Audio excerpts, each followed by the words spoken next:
Hey guys what's up. तो आज हम एक्चुअली एक रिक्वेस्टेड वीडियो कर रहे हैं drivers of supply chain management. ठीक है, ये रिक्वेस्ट की थी फरहद शकील ने और उनका एक्चुअली एग्ज़ाम है, तो ही बस लाइक जल्दी करें। तो मैंने उनके लिए बहुत ज़्यादा अनशेड्यूल्ड और बहुत जल्दी से एक वीडियो बना रही हूँ। ठीक है, होपफुली आप लोगों को समझ आएगी। मैं ट्राई करूँगी कि जितने अच्छे तरीके से समझा सकूँ समझाऊँ, लेकिन आज मेरी प्रेजेंटेशन है और मैं बहुत बिज़ी हूँ अभी, क्योंकि मेरा ये लास्ट सेमेस्टर है, फाइनल्स आने वाले हैं, तो प्रेजेंटेशन और थीसिस वगैरह और फिर ऑफिस भी है, तो मैं ज़्यादा वीडियोस अपलोड नहीं कर पा रही हूँ। लेकिन जैसे ही मेरा सेमेस्टर ख़त्म होगा, इंशाल्लाह मैं ज़्यादातर वीडियोस अपलोड करना शुरू कर दूँगी। ओके, तो आज हम पढ़ रहे हैं drivers of supply chain management. Okay, अब सबसे पहले ड्राइवर क्या होता है। एक बिजनेस लैंग्वेज में ड्राइवर होता है वो चीज़ जो आपके दूसरी चीज़ों पे एसोसिएटेड एलिमेंट्स पे मेजर इम्पैक्ट रखे। ठीक है, वो अफेक्ट कर सके। ड्राइवर वैसे क्या होता है जो ड्राइव कर सके। उसी तरीके से लें, एक चीज़ ड्राइव कर रही है ना, तो वो दूसरों को भी अपने साथ, जैसे अपने पैसेंजर्स को अपने साथ लेके ड्राइवर चलता है गाड़ी को, वो गाड़ी को भी इम्पैक्ट करता है। एक ड्राइवर कैसी ड्राइविंग करता है उससे गाड़ी को भी इम्पैक्ट होता है ना। उसी तरह ये चीज़ें जिस तरह से चलती हैं, उस तरह पूरी ऑर्गेनाइजेशन को उससे इम्पैक्ट आता है, उनके एलिमेंट्स पे इम्पैक्ट आता है। ठीक है, तो drivers of supply chain management 6 drivers हैं। Inventory, transportation, facilities, information, sourcing, pricing. ये लॉजिस्टिकल हैं और ये क्रॉस फंक्शनल हैं। ठीक है, हर ड्राइवर के लिए एक्चुअली जो मैनेजर है ना, वो ये डिसीजन लेता है कि क्या मैं इसको एफिशिएंट, कॉस्ट इफेक्टिव रखूं। एफिशिएंट मतलब कॉस्ट कम से कम उसकी हो, लोगों को कम से कम प्राइस पे करनी पड़े, या रिस्पॉन्सिव रखूँ। अब दोनों चीज़ों में क्या होता है, जब आप एफिशिएंट और रिस्पॉन्सिव के उसमें होते हैं ना, तो ये होता है कि आप जैसे अगर आप एफिशिएंट देख रहे हो कि कॉस्ट कम से कम हो, तो आप सस्ती, नॉर्मल, और आप टाइम की टेंशन नहीं लेते। ठीक है, ट्रांसपोर्टेशन ले लें, आप कहेंगे कोई भी ट्रांसपोर्टेशन हो लेकिन पैसे कम से कम लें, फिर भले वो डिलीवरी एक हफ्ते बाद भी कर ले तो चलेगा। लेकिन जब आप रिस्पॉन्सिव हैं तो आप कहते हैं जितने भी पैसे लेने ले, लेकिन मैं चाहता हूँ मेरा सामान डिलीवर 24 घंटे के अंदर आ जाए। तो ये क्या है, ये आपकी रिस्पॉन्सिवनेस है। तो एफिशिएंसी और रिस्पॉन्सिवनेस में एक सप्लाई चेन मैनेजर को हमेशा वो करना होता है कि क्या वो एफिशिएंसी चाहता है तो उसको रिस्पॉन्सिवनेस छोड़नी पड़ेगी। फिर वो सस्ते ऑप्शंस के पास जाएगा, वो कॉस्ट इफेक्टिव ऑप्शंस के पास जाएगा, वहाँ जाएगा जहाँ पे उसकी कॉस्ट कम लगे। लेकिन अगर वो रिस्पॉन्सिव चाहता है तो वो अच्छी चीज़ें देखेगा, क्वालिटी चीज़ें देखेगा, तो उसमें क्या होगा कि उसकी जो कॉस्ट है वो ज़्यादा हो सकती है। ठीक है, तो अब हम इन ड्राइवर्स को एक एक करके पढ़ते हैं। इन्वेंट्री। अब इन्वेंट्री किसको नहीं पता क्या होती है। आपकी रॉ मटेरियल्स होते हैं, वर्क इन प्रोसेस होते हैं और फिनिश गुड्स होते हैं, वो आपकी क्या होती है, इन्वेंट्री। ठीक है, तो it is containing all the raw materials, work in process and finish goods with in a supply chain. Changing policies of inventory can dramatically change the efficiency and responsiveness of the supply chain. Inventory यानी जो चीज़ें आपके पास पड़ी हैं, आपके पास stored हैं, वो raw material हो, वर्क इन प्रोसेस हो या फिनिश गुड्स हो, उनका आपकी ऑर्गेनाइजेशन पे सिग्निफिकेंट इम्पैक्ट है, आपकी सप्लाई चेन पे सिग्निफिकेंट इम्पैक्ट है। ठीक है, फॉर एग्जांपल अब अगर एक क्लोथिंग रिटेलर है और वो चाहता है कि मैं बहुत ज़्यादा रिस्पॉन्सिव हूँ, ठीक है, जिसको जो डिमांड हो, जिसको जो चाहिए मैं उसको वो अवेल कर सकूँ, उसको दे सकूँ, तो वो क्या करेगा कि ज़्यादा से ज़्यादा इन्वेंट्री रखेगा ताकि वो कस्टमर्स की डिमांड को सेटिस्फाई कर सके। और वो ज़्यादा से ज़्यादा इन्वेंट्री क्या करेगी, उसकी जो कॉस्ट है, जो उसकी रखने की जब आपकी इन्वेंट्री आप एक जगह पे रखोगे ना, उससे क्या होगा, तो आपके पैसे कॉस्ट बढ़ेगी, राइट। लेकिन अगर आप कम करते हो वो इन्वेंट्री अपनी, आप कहते हो मैं एक लिमिटेड इन्वेंट्री रखूँगा, तो आप कस्टमर्स की जो डिमांड है उसको तो अच्छे से सेटिस्फाई नहीं कर पाएंगे लेकिन एक हद तक, और वो रिस्पॉन्सिवनेस वो वाली नहीं आएगी, लेकिन आपकी कॉस्ट कम होगी, आपकी वेयर हाउसिंग, आपकी रिटेलिंग, आपको इतनी स्पेस नहीं चाहिए होगी। तो इन चीज़ों का इम्पैक्ट आता है इन्वेंट्री में, ठीक है।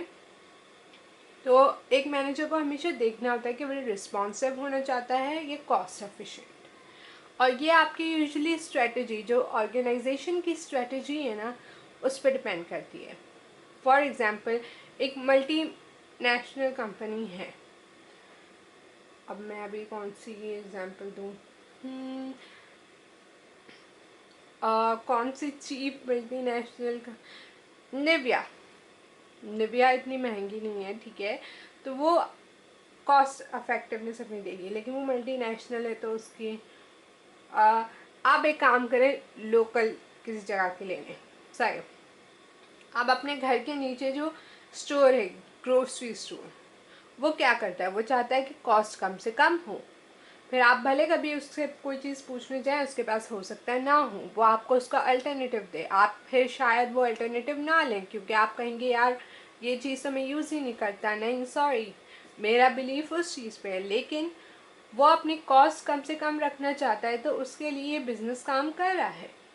आप एक कस्टमर है, लेकिन हो सकता है जो 10 पहले कस्टमर आए और उन्होंने अल्टरनेटिव ले लिया, तो उसके लिए तो ये अच्छा बिजनेस चल रहा है ना। और यही उसकी स्ट्रेटजी थी पूरी ऑर्गेनाइजेशन की, कि मैं कम से कम कॉस्ट रख के अपना मार्जिन करूँगा, प्रॉफिट रखूँगा। इसी तरह अगर कोई बड़ा ब्रांड है, तो वो ये चीज़ नहीं करेगा, वो रिस्पॉन्सिव ज़्यादा होना चाहेगा, वो चाहेगा कि मैं लोगों की, कस्टमर्स की डिमांड ज़्यादा से ज़्यादा फुल करूँ। तो उसके लिए उसको क्या करना होगा, उसको कॉस्ट अपनी हाई करनी पड़ेगी, इन्वेंट्री ज़्यादा अच्छी रखनी पड़ेगी, उसको इस तरह से इन्वेंट्री का अपना काम करना होगा कि जब कस्टमर की जो डिमांड है वो पूरी कर सके।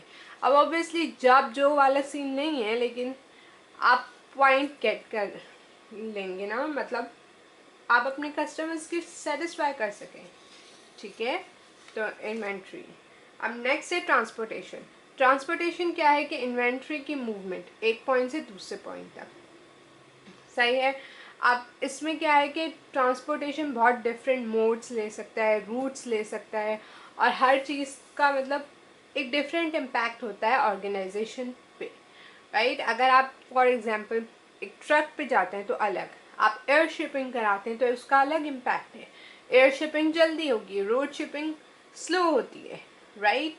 तो अगर आप रिस्पॉन्सिवनेस की तरफ जाओगे तो आप कहोगे यार मैं एयर शिपिंग कराऊंगा अपना कंटेंट, अपना रॉ मटेरियल, अपनी ट्रांसपोर्टेशन। लेकिन अगर आप कह रहे हो कि मेरी कॉस्ट कम से कम हो, तो आप कहते हो रोड से ले आओ, नो वरीज, बस मेरे पैसे कम से कम लगे। तो ये एक मैनेजर की रिस्पॉन्सिबिलिटी होती है। और ट्रांसपोर्टेशन की कॉस्ट का बहुत बड़ा इम्पैक्ट होता है एक सप्लाई चेन की रिस्पॉन्सिवनेस और एफिशिएंसी पे, क्योंकि वही आपके जो प्रोडक्ट्स हैं, वो एक तो रॉ मटेरियल भी इसमें आ जाता है, यानी इसमें कोई भी आप जो गुड्स हैं, इन्वेंट्री है, वो शिप कर रहे हैं ना, रॉ मटेरियल नहीं आया तो काम स्टार्ट नहीं होगा। उसके बाद जो आपका फिनिश गुड्स है वो आपके किसी डिस्ट्रीब्यूटर के पास जाए, कुछ डिस्ट्रीब्यूटर्स भी अपने होते हैं, तो डिस्ट्रीब्यूटर से फिर रिटेलर, और रिटेलर्स के भी अपनी कोई ट्रांसपोर्टेशन होती है। फॉर एग्जांपल अगर कोई ऑनलाइन स्टोर्स वगैरह हैं तो उनकी वो अलग कस्टमर्स। तो ये जो ट्रांसपोर्टेशन का सिस्टम है, इसका बहुत बड़ा इम्पैक्ट होता है एक सप्लाई चेन पे, ठीक है। फैसिलिटीज़, फैसिलिटीज़ क्या है, वेयर हाउसेस समझ लें example. Facilities are the actual physical locations in the supply chain network where products are stored, assembled or fabricated. वो जगहें जहाँ पे आप प्रोडक्ट्स को स्टोर करते हैं, बनाते हैं, वो आपकी फैसिलिटीज़ होती हैं। Production sites, storage sites, factories, warehouses, सही है।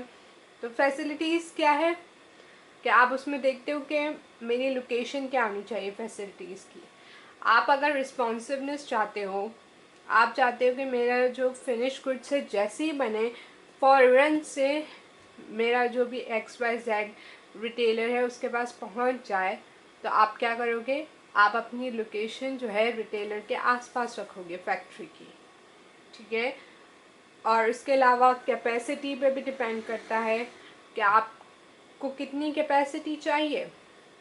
फॉर एग्ज़ाम्पल अगर हम पाकिस्तान की बात करें कि तो अगर कोई इंडस्ट्री है, फैक्ट्री जिसमें केमिकल्स वगैरह हैं, वो तो एक नॉर्मल जगह पे आप नहीं रख सकते ना, उनकी स्पेसिफिक लोकेशन है। और जगह पे भी यही होगा, बट मैं यहाँ का स्पेसिफिकली बता रही हूँ। जैसे कॉरनगेट साइट एरिया, यहाँ पे स्पेसिफिक फैक्ट्रीज लगती हैं, तो यहाँ के लोग वहीं पे लगाएंगे, वहाँ पे कैपेसिटी भी ज़्यादा होती है, राइट। अब वेयर हाउसिंग में भी ये होता है, लेकिन वेयर हाउसिंग में शेयरिंग सिस्टम भी होता है। अगर आपके पास आपको ज़्यादा कैपेसिटी की नीड ही नहीं है और आप कहते हो यार मेरी वेयर हाउसिंग में तो चीज़ें थोड़ी देर ही रहती हैं, तो मैं किसी के साथ शेयर कर लेता हूँ, ठीक है। तो ये सारे डिसीजंस एक सप्लाई चेन मैनेजर को बनाने होते हैं। और एक और ड्राइवर है सप्लाई चेन मैनेजमेंट का, फैसिलिटीज़। अब information consist of data and analysis concerning facilities, inventory, transportation, cost, prices, customers through out the supply chain. Supply chain की पूरी information, inventory, transportation, cost, prices, customers जो हैं वो आपकी information है। और ये प्रोबेबली सबसे बड़ा ड्राइवर है परफॉर्मेंस का सप्लाई चेन में, क्योंकि जितनी इन्फॉर्मेशन आपके पास होगी आप उतना अच्छा डिसीजन बना सकते हैं, राइट। आपके पास अल्टरनेटिव्स हैं, आपको पता है किसका क्या इम्पैक्ट है, किसका क्या डिसएडवांटेज है, तो आप इजीली और बेहतर डिसीजन बना सकते हैं अगर आपके पास ज़्यादा इन्फॉर्मेशन है। Sourcing is the choice of who will perform a particular supply chain activity such as production, storage, transportation or the management of information. Sourcing क्या कि कौन हैं वो लोग जो आपकी ड्यूटीज़ जो है सप्लाई चेन की वो फुलफ़िल करेंगे। जैसे हम ट्रांसपोर्टेशन के लिए हम किसी और को हायर करते हैं, एक ट्रांसपोर्टेशन कंपनी को। ये ज़रूरी नहीं है कि हर ऑर्गेनाइजेशन कहे कि हर चीज़ मैं खुद करूं, स्पेशली इस टाइम में, करंट टाइम में आप क्या चाहते हैं कि जिस चीज़ में मैं अच्छा हूँ वो मैं करूँ, जिस चीज़ में बाकी लोग अच्छे हैं मैं उनसे उनकी सर्विसेज ले लूँ। तो हम कॉल सेंटर्स इसीलिए हम दूसरों से लेते हैं। उसी तरह ट्रांसपोर्टेशन, इंफॉर्मेशन की मैनेजमेंट हम आउटसोर्स अक्सर करते हैं। स्टोरेज मैंने जैसे कहा शेयरिंग में कर सकते हैं, आप किसी और का यूज़ कर सकते हैं, ज़रूरी नहीं है कि आप वेयर हाउस ख़रीदें, राइट। और कुछ लोग प्रोडक्शन की भी सोर्सिंग आउटसोर्सिंग करते हैं या प्रोडक्शन खुद से। तो ये चीज़ें भी एक सप्लाई चेन का डिसीजन है कि क्या कौन सी वो चीज़ें हैं जो ऑर्गेनाइजेशन खुद बनाएगी, खुद परफॉर्म करेगी और खुद उस पर अपना कंट्रोल रखेगी, और वो कौन सी चीज़ें हैं वो जो आउटसोर्स कर देगी कि कोई और कर ले, ठीक है। तो outsourcing. And then the last driver है pricing determines how much a firm will charge for goods and services that it makes available in the supply chain, ठीक है। इसमें कुछ खास है नहीं, प्राइसिंग तो आपको पता ही है कि क्या होता है। और प्राइसिंग क्या करती है कि आपके बायर्स को इम्पैक्ट करती है। प्राइसिंग का डायरेक्ट इम्पैक्ट आपके बायर पे होता है, जिसका डायरेक्ट इम्पैक्ट आपकी सप्लाई चेन की परफॉर्मेंस पे होता है। फॉर एग्जांपल आपने कॉस्ट रिस्पॉन्सिवनेस के चक्कर में आप ये भूल गए कि आप कितनी कॉस्ट बढ़ा रहे हैं। जितनी कॉस्ट आपकी बढ़ेगी उतना ही बायर को ज़्यादा पे करना पड़ेगा। आप प्रॉफिट के लिए बिजनेस में हैं, ऑब्वियसली आप अपने लॉस पे तो चीज़ें नहीं बेचेंगे। तो अगर आपने बहुत ज़्यादा स्पेंड कर दिया और प्राइसिंग बहुत ज़्यादा बढ़ गई, तो आप तो रिस्पॉन्सिवनेस देना चाह रहे थे अपने लोगों को, अपने कस्टमर्स को, लेकिन उसका उल्टा हो जाएगा। इतनी प्राइसेस देख के वो लोग तो नहीं आएंगे आपके पास, वो आपके कॉम्पिटिटर्स के पास चले जाएंगे। तो आपको दोनों चीज़ें देखते हुए एक लिमिट बनानी होती है, ठीक है। रिस्पॉन्सिवनेस चाहिए, यस, बट आपको स्टिल ये देखना है कि आप कॉस्ट इतनी ना बढ़ा दें कि आपके बायर्स पे सारा बर्डन आ जाए, और वो उस प्राइसिंग पे जो आप प्राइसिंग देंगे अपने 10% 20% प्रॉफिट के साथ प्रोडक्ट्स की, वो लेना ही ना चाहें, ठीक है। तो प्राइसिंग डिटरमाइन करती है कि आप कितना गुड्स और सर्विसेज का चार्ज करेंगे। Okay, that's it. ये ड्राइवर से सप्लाई चेन के आई होप आप लोगों को समझ आए। अगर आए तो make sure to like, comment, share and subscribe. Bye guys.